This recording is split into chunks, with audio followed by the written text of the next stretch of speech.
मनु महाराज तो जेल चलाएंगे, आप उस पर कहना क्या हो, जेल में रहेगा, लंबे समय तक जेल रहेगा। कितने वर्ष तक? लव जिहाद के केस में वो जेल गया है।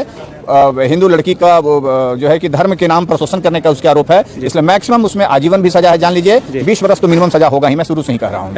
मनी मिराज को 20 साल की सजा हो गई। जी हाँ दोस्तों, आप बिल्कुल सही सुन रहे हैं दोस्तों। वन ऑफ द ग्रेट के वकील जी का कहना है कि मनी मिराज को 20 साल की सजा हो सकती है। दोस्तों इस बात में क्या है सच्चाई या क्या है झूठ, इस वीडियो में बताने वाला हूं। तो इससे पहले अगर आप सभी हमारे चैनल पर पहली बार हैं तो इस चैनल को सब्सक्राइब कर लेना और वीडियो को लाइक करना, कमेंट कर देना प्यारा सा। दोस्तों आप सभी को बता देना चाहता हूँ कि वन ऑफ द ग्रेट का वकील साहब का कहना है कि मनी मिराज को 20 साल की सजा हो सकती है। दोस्तों ऐसी कोई बात नहीं है। माना कि मनी मिराज के ऊपर कई सारे धाराएं लगे हैं, जिन्हें धाराएं को सुनने के बाद आप लोगों के मन में भी डर हो जाएगा कि शायद मनी मिराज को 20 साल की सजा ना हो जाए। दोस्तों मनी मिराज के ऊपर लगा धारा है गौ मांस खिलाना, धर्म परिवर्तन और जबरदस्ती करना, और कई सारे आरोप ऐसे ऐसे लगाए गए हैं जिन्हें सुनने के बाद आप लोग को डर ही जाएंगे कि मनी मिराज को 20 साल की सजा ना हो जाए। दोस्तों इसमें ऐसी कोई बात नहीं है। और मनी मिराज के वकील साहब का कहना है कि ये सब केस झूठा है, सब एक ही दिन का लगाया गया है झूठा इल्जाम, और बहुत ही जल्द 1 से 2 महीने के अंदर मनी मिराज जेल से बाहर होंगे। दोस्तों अगर मनी मिराज के आप सभी लोग कट्टर फैन हैं तो इस वीडियो को लाइक करना, कमेंट करना, चैनल को सब्सक्राइब करना ना भूलिएगा। दोस्तों यही था मनी मिराज के बारे में लेटेस्ट अपडेट। कैसा लगा